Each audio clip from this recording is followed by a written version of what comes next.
Hi, everyone. I'm glad you're here. Thank you very much for joining me. Some of you have already probably heard about this breakfast burrito recall. So many recalls of late.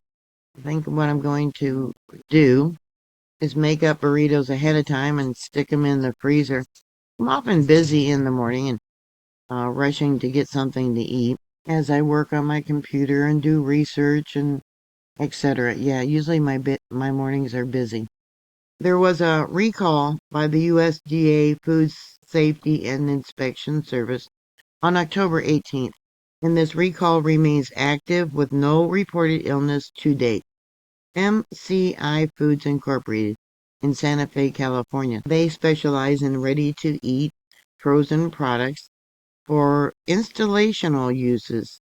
They have expanded the scope slightly with a follow-up notification confirming that 91,585 pounds of affected items, an increase from the initial 91,221 pounds, is now in the recall. The contamination stems from a routine testing of the scrambled egg ingredients, which was supplied by another company, which tested positive for Listeria. This bacterium is particularly dangerous because it can grow in refrigerated conditions and cause delayed onset infections. Symptoms may appear up to 70 days after consumption. While some products did reach schools via commercial channels, they were not part of the USDA's provided meals under the National School Lunch or Breakfast Program. Distribution was nationwide to food service operations, including cafeterias, hospitals, and correctional facilities, jails. And that, I suppose, would include prisons. These burritos were both individually wrapped in 4 to 5.3 ounce or in bulk formats. All items are ready-to-eat breakfast burritos and wraps bearing the USDA mark of inspection. Seems like it doesn't matter if it's got the USDA stamp of inspection because often they're later pulled. EST date of 1162A, or it could have P-5890A. They were produced between September 17th and October 14th of this year.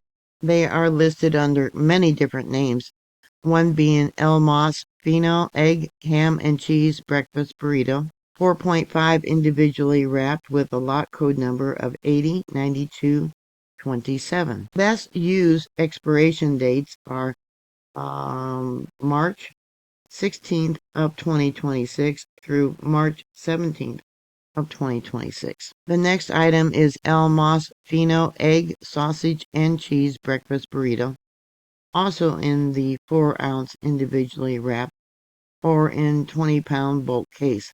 The individually wrapped has code number 809229 and best use dates by March 18th of 2026 through March 19th of 2026. The next item is Los Cabas sausage and egg and 3 cheese breakfast burrito.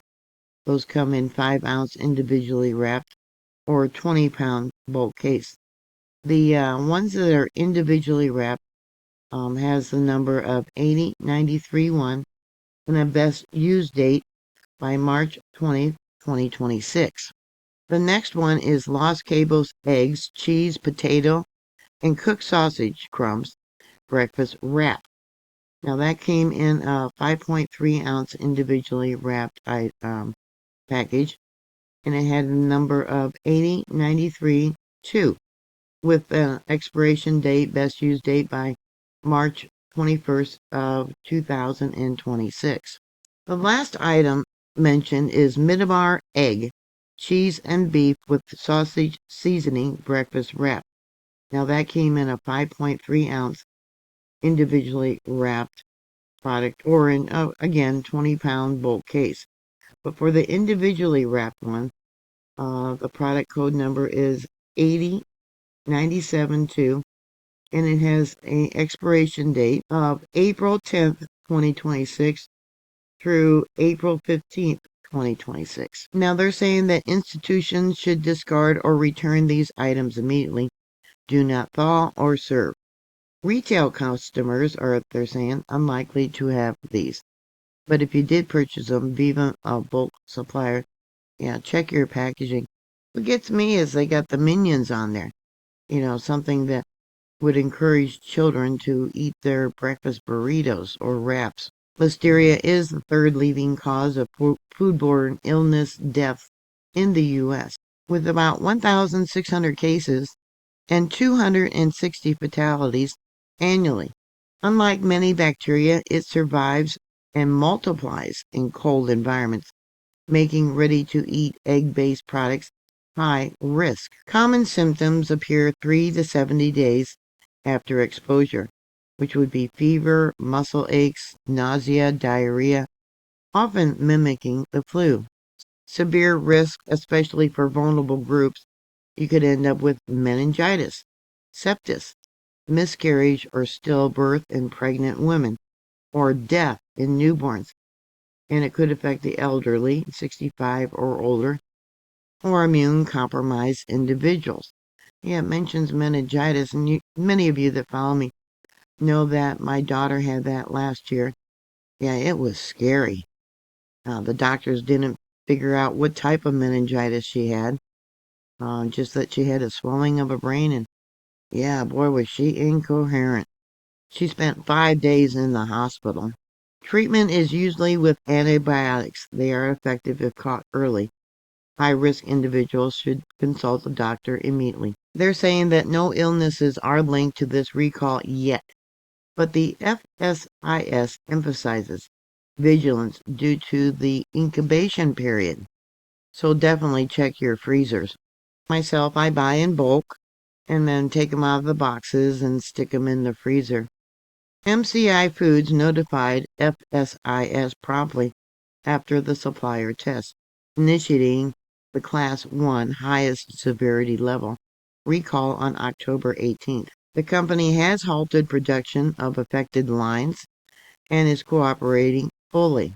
You can contact the company at area code 562-941-4400, and that would be for either reimbursement or questions. If you do find that some food that you purchased was contaminated, you can call the FSIS hotline at 1-888-674-6854 between 8 a.m. and 8 p.m.